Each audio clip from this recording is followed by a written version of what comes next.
रिश्तों की अहमियत। राज आज दफ्तर से दोपहर में ही आ गया था। पत्नी ने देखा कि राज बहुत परेशान लग रहा है तो तुरंत ही पीछे से पूछ लिया, क्या हुआ जी, आप ठीक तो हैं ना? हाँ, मैं तो ठीक हूँ, लेकिन लेकिन क्या? आप कुछ बोलते क्यों नहीं?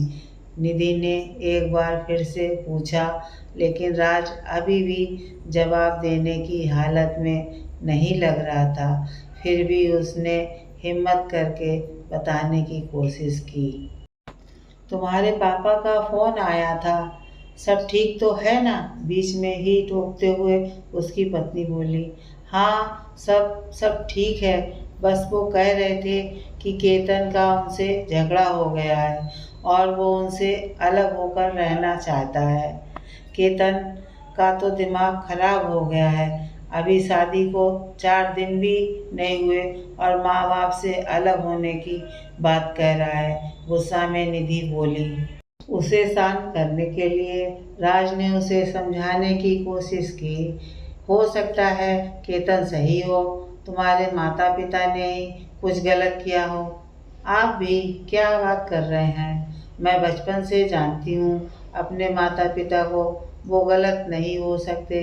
जिन्होंने मुझे पाल पोस कर इतना बड़ा किया, क्या तुम्हें लगता है वो गलत हो सकते हैं? लेकिन हम इसमें क्या कर सकते हैं? मुझे अभी जाना है केतन के पास, उससे पूछूंगी कि मैं उसकी ऐसा करने की हिम्मत कैसे हुई। लेकिन क्या इस समय जाना सही होगा? ये सब मैं नहीं जानती। मुझे जाना है तो जाना है, बस। इस स्थिति में राज निधि को किसी भी तरह नहीं रोक सकता था, इसलिए उसने उसके साथ जाना ही ठीक समझा। निधि और राज की शादी को 8 महीने हो चले थे। केतन निधि का भाई था, उसकी शादी को अभी 3 ही महीने हुए थे।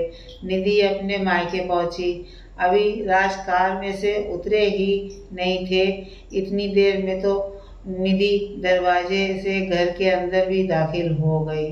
ड्राइंग रूम में निधि के पिता बैठे थे। निधि गुस्से में तिलमिलाई हुई उनके पास पहुंची और बोली, कहाँ है केतन? लगता है उसका दिमाग खराब हो गया है। उसकी इतनी हिम्मत कैसे हुई कि आपसे अलग रहने का ख्याल भी आया उसे?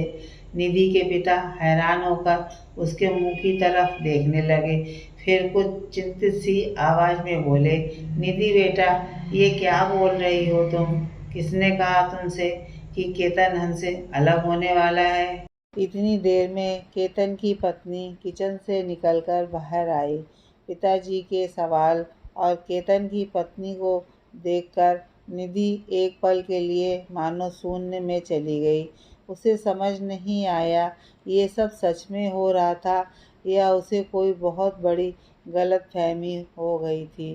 तभी उसने देखा कि राज अभी तक वहाँ नहीं आया, इसलिए जैसे ही उसने घूमकर दरवाजे की तरफ देखा, उसने राज को वहाँ खड़ा पाया। इससे पहले कि वो कुछ पूछती, राज पहले से ही बोल पड़ा, मैंने झूठ बोला था, लेकिन क्यों? अब तो निधि के साथ उसके पिता और केतन की पत्नी भी समझना चाहती थी कि आखिर हो क्या रहा है। इतनी देर में निधि की माँ भी अपने बेडरूम से निकलकर बाहर आ गईं, क्योंकि मेरे माँ बाप भी गलत नहीं कर सकते हैं। मैं भी उनके साथ बचपन से रहा हूँ। ज़रूर गलती तुम्हारी ही रही होगी। निधि सब समझ चुकी थी, उसे एहसास हो चुका था।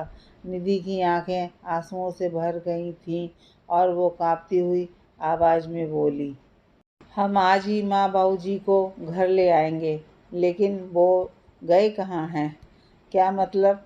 मुझे पता था तुम रिश्तों की अहमियत जल्दी ही समझ जाओगी, इसलिए मैंने उन्हें बड़ी दीदी के यहाँ छोड़ दिया था। तुम्हारे घर जाने से पहले वो घर पहुँच जाएंगे। फिर निधि ने राज को गले से लगा लिया और फिर दोनों अपने घर की ओर चल पड़े। बस यही है रिश्तों की अहमियत। जैसा आप अपने लिए चाहते हो, वैसा ही अपने जीवन साथी के साथ व्यवहार करो। जीवन खुद ब खुद मज़ेदार हो जाएगा।